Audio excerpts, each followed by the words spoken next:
Hello friends, రేపటి promo episode ఇప్పుడు ఈ వీడియోలో చూడండి.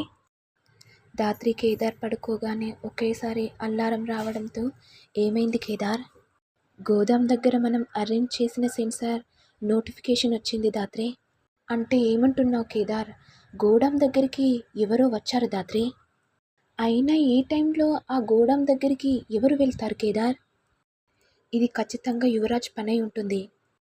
ఇటు యువరాజ్ ఏమో, బాబాయ్ ఈ కరెన్సీని అక్కడి నుంచి ఇక్కడికి తీసుకెళ్దాం బాబాయ్, ఇలా ఇద్దరు అనుకుంటూ ఉండగా ఇటు ధాత్రి ఏమో, యువరాజు చేస్తే మరి జేడీ కీడెలు చూసి ఎలా షాక్ అవుతాడో చూద్దాం పద కేదార్ అనుకుంటూ ధాత్రి కేదార్ యువరాజ్ దగ్గరికి వెళ్ళగానే ఇద్దరు ఒక్కసారిగా షాక్ అవుతారు. మరి నెక్స్ట్ ఎపిసోడ్లో ఏం జరుగుతుంది చూడాలి. ఇక ఇంతటితో రానున్న ప్రోమో ఎపిసోడ్ ఎండ్ అవుతుంది. మరి మీకు వీడియో కనుక నచ్చినట్లయితే లైక్ చేయండి, షేర్ చేయండి, సబ్స్క్రైబ్ చేయండి. Thank you all.